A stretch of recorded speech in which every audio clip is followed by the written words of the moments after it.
Okay, final stage of Mega Man X2 speedrunning. Like I said in the Magna Centipede tutorial, this is exactly like the first half of the Magna Centipede stage, only without grabbing the Heart Tank and Sub Tank. But it's basically the same premise with a little bit of difference in the before you get to the mid boss room. Only this time you can use all the burner you want.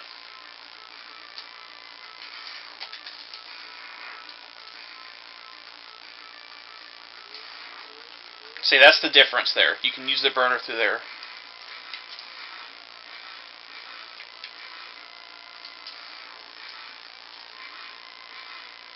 Now that's the first difference right there. You're going to delay your burner so you can take advantage of all this space right here. So you can use your burner. After that, you want to do a Shiryu as you come into this room. Like that. And I'm going to pause the game for a minute. Now this is to set up the quick kill on Zero. You're going to use 2 Shoryukens because his hitbox is too small to hit him with 1.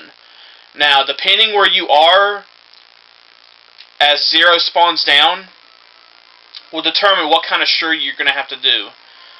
Okay, now say there's a little bit of a gap between Zero and myself here. This allows me to have a little bit of a delay to do a forward Shoryuken. What a lot of runners like to go for, they like to go for a bro fist, to where X's hands and Zero's hand touch. It's an easier way of doing a semicircle Shoryuken where it ensures the hit on him. It's just a minor setup difference, but it's basically the same way where you're doing the Shoryuken before, as he attacks, because while he's attacking, he cannot block, because that's what he can do. He can block your projectiles, and it also blocks the Shoryuken. And you have to do a Shoryuken without inputting a buffer shot first, because that shot he will block, and then if the Shiryu comes out afterwards, he blocks that as well, and that ruins the strategy. But it's 2 quick Shoryukens, and you're going to do one to the right, and then Zero's going to be dashing from the other side, and he's going to come back to you, and you do another Shoryuken immediately after the first, before he hits you. So it's very quick.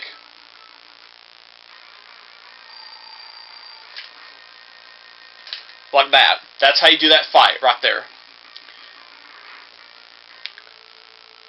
And I went to Bubble Crab stage, which is something you won't be doing in a speedrun for sub-tanks, just for a demonstration of how to do any of these strats should I fail them once or twice. But that's how you do that fight right there. Exactly like that.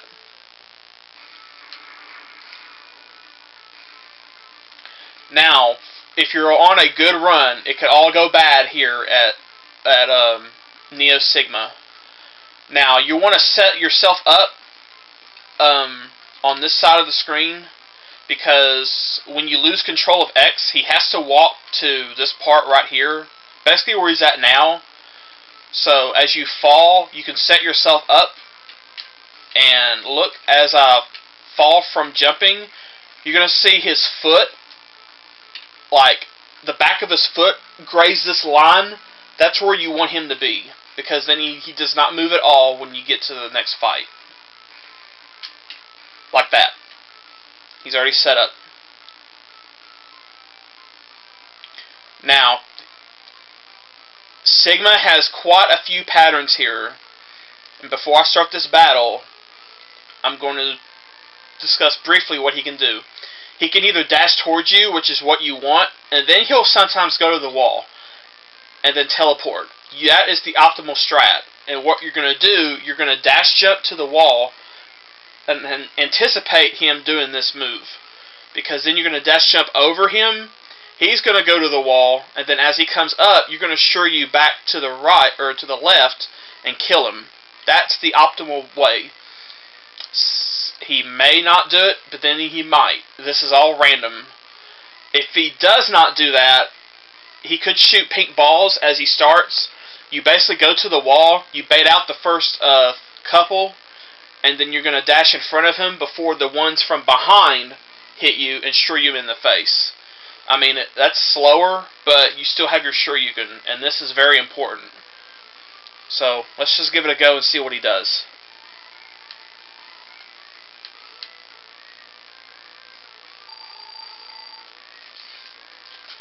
Yes, that's the pattern you want.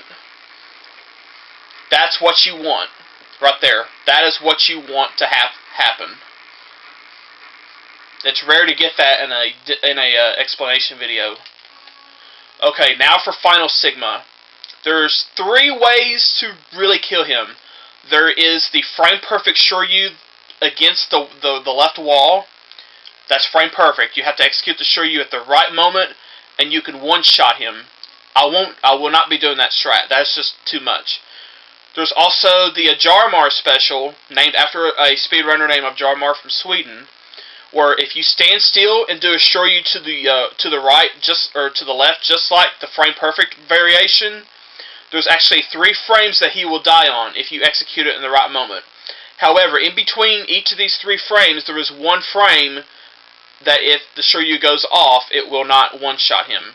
So it's a 3-framer, but it's more like a 5-framer. But you got a hit and miss frame in between.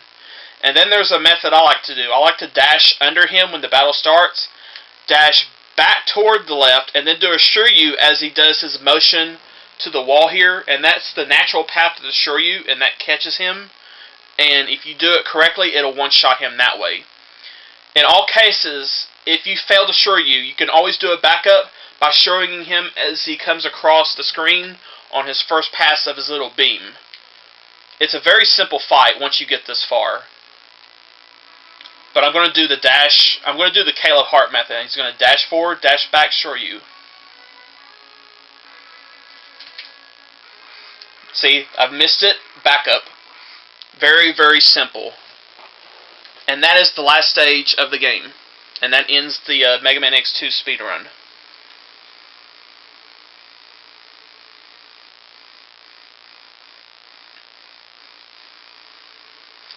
For additional information, you can always go to Mega Man X2 RTA in a Google search or an internet search if you want to look up more information on Mega Man X2 speedrunning, or for any Mega Man X game for that matter.